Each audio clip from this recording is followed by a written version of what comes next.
of the longest chapter to the shortest. And so you will find in the book itself some of these more tolerant verses at a later point in the book than the very intolerant ones advocating violence and subjugation of infidels. But that doesn't mean they came into being later on. Quite the contrary. If there is ever a contradiction between two injunctions, the ones that came later on in Medina are the ones that retain their validity, and the early ones from Mecca have been abrogated.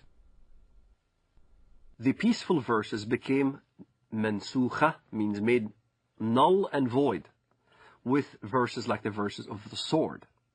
Traditional Islamic theology has it that the 9th chapter of the Quran, Surah 9, is the last revealed in the career of the Prophet. And it is the only one that doesn't begin with Bismillah ar-Rahman ar-Rahim, in the name of Allah, the Compassionate, the Merciful. Some have said that that's because there's no compassion or mercy in this particular chapter, and that it is the Quran's last word on jihad, and in particular on how Muslims should behave toward unbelievers. In it is the celebrated verse of the sword. And what does the verse of the sword say? It's very clear. That when the forbidden months are over, kill the people of the book wherever you find them. Lay siege for them. Lay wait for them. Lay ambush for them. Kill them wherever you find them. In fact, I converted to Christianity. Muhammad clearly stated that in the ends of days, there will be many who defect from the faith. Kill them when you see them, wherever you find them. So, this is the question that the West needs to understand. What part of kill don't they understand?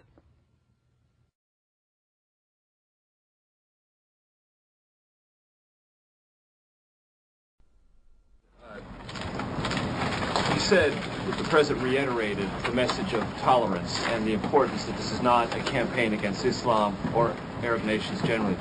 Has it been communicated to the administration from those nations, from that part of the world that you've been talking to recently, that is a highly critical thing for the President to do, not just once, but over and over and over again? And so why? We are a country that judges people not by their religious beliefs or by their color, but by the fact that we're all Americans. So that was the first part of the message. The second part of the message is that we have a lot of friends around the world who are Muslim. We have countries that are long friends of the United States who are of the Islamic faith, and the President wanted to be very clear that this is not a war of, quote, civilizations, that this is not a war against Islam.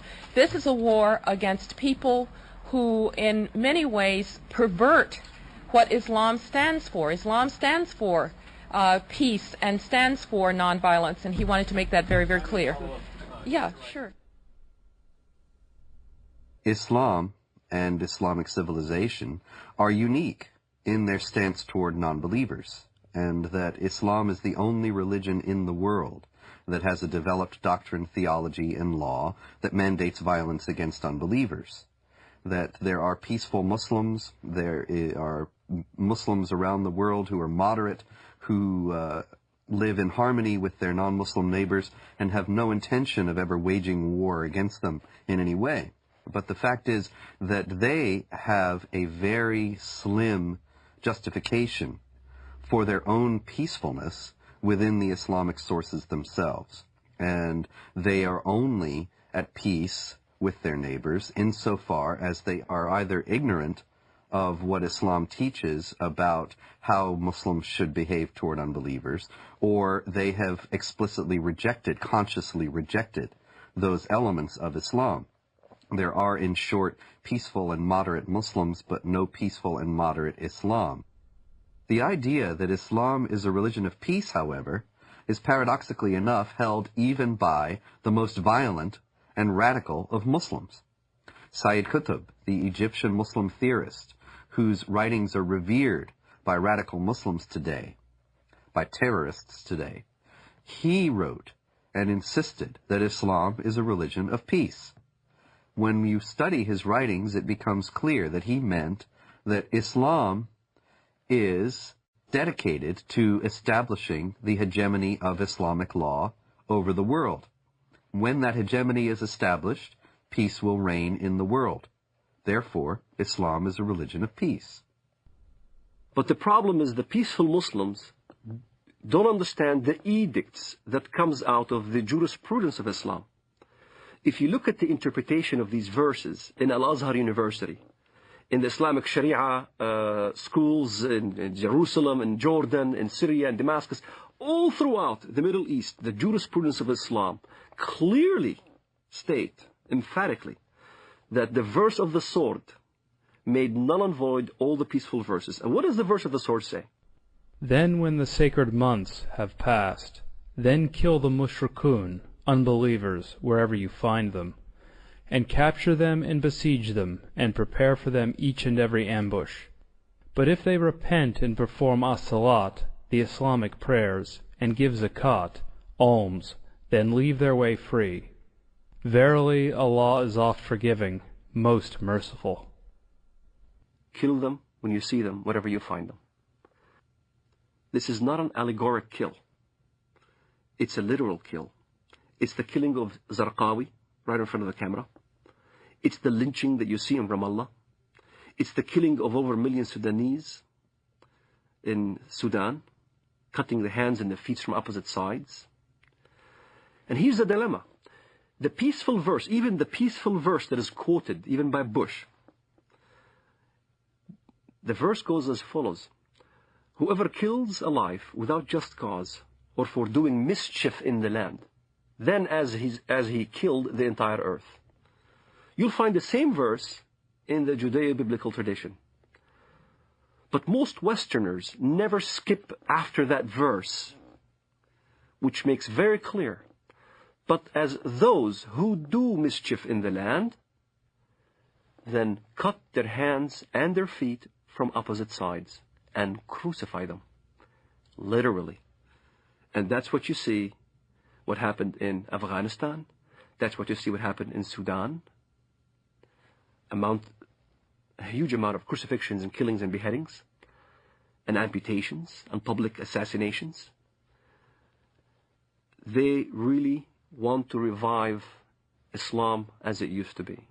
This is why they call it Islamic fundamentalism. The recompense of those who wage war against Allah and His Messenger and do mischief in the land is only that they shall be killed or crucified, or their hands and their feet be cut off on the opposite sides, or be exiled from the land.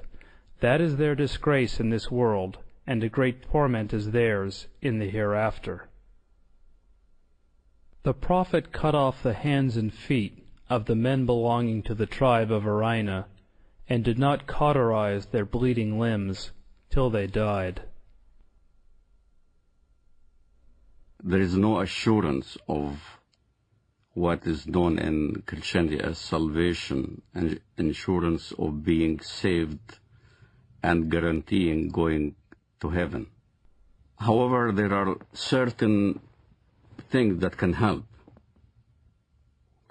So if a Muslim, for instance, died while he was practicing jihad, he is supposed to go to paradise.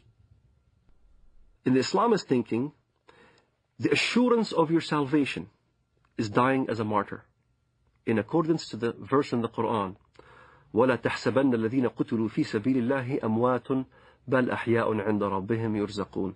Do not think that the ones who die in the cause of Allah in jihad are dead, but are living. So this assures salvation. This is the calculus behind modern suicide bombing.